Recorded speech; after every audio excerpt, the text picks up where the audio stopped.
Navy के जो अहलकार वहाँ पहुँचे हैं, पाक नेवी की रेस्क्यू टीम जो कि ट्रेंड यकीनन फ़ौज की जो रेस्क्यू टीमें हैं, चाहे वो बर्री हो, चाहे वो बहरी हो, चाहे वो फ़ज़ाई हो, ट्रेंड होते हैं रेस्क्यू अहलकार ऐसे मौके पे। और इस तरह की आग पर काबू पाने के लिए या इस तरह इससे बड़े बड़े मुश्किलात को वो जो है वो हल करने की सलाहियत रखते हैं। और यकीनन आज भी ऐसा ही होगा। उनकी मौजूदगी कितना बाइस इत्मीनान आप समझते हैं, और उनकी मौजूदगी के बाद किस हद तक आग पर काबू मज़ीद पाया गया है?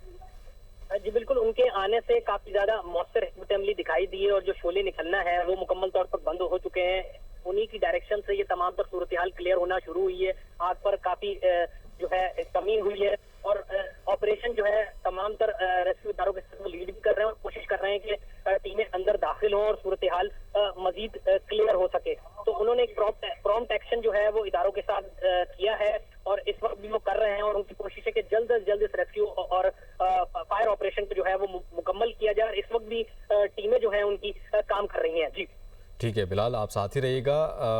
अपने नाज़रीन को एक जो तफसीलात हैं सारी सूरत हाल पर, कब शुरू हुई, क्या हुआ, कितनी रेस्क्यू टीमें हैं, वो मैं एक बार फिर आपसे शेयर करता हूं।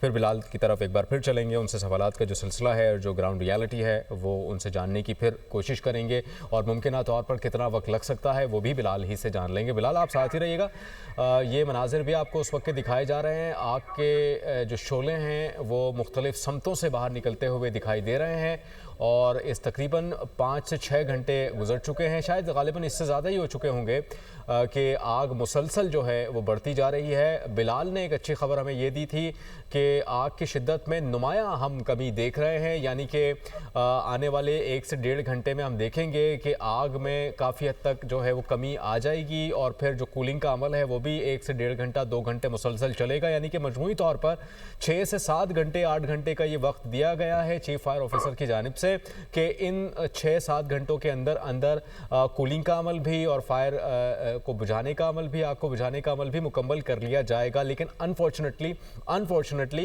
इस गफलत की वजह से, रिस्पॉन्सिबिलिटी की वजह से, गैप ऑफ कम्युनिकेशन की वजह से और जो आला हुकाम की गैर मौजूदगी की वजह से ये जो जानी नुकसान हुआ है ये भी सरापा एहतजाज हैं तमाम तर जो उनके अहल खाना है कि इसकी ज़िम्मेदारी अब किस पर आयद होगी। दूसरी बात ये कि जो 1300 से ज़ायद 1500 के करीब एक मजमूई एक जो है वो एक आंकड़ा है, एक तादाद है दुकानों की जिसमें छोटी बड़ी सारी दुकानें मौजूद हैं, वो तमाम तर जलकर खाकस्तर हो गई हैं, ना वो निशान मिट चुका है। और कुछ ताजरों ने तो अपनी जान ख़तरे में डालकर अंदर अपना जो सामान था वो किसी हद तक उन्होंने बाहर निकाला, फिर उसकी देखभाल के लिए, वहाँ पर रखवाली के लिए वो बैठे रहे कि ये चोरी ना हो जाए, ये सिचुएशन है।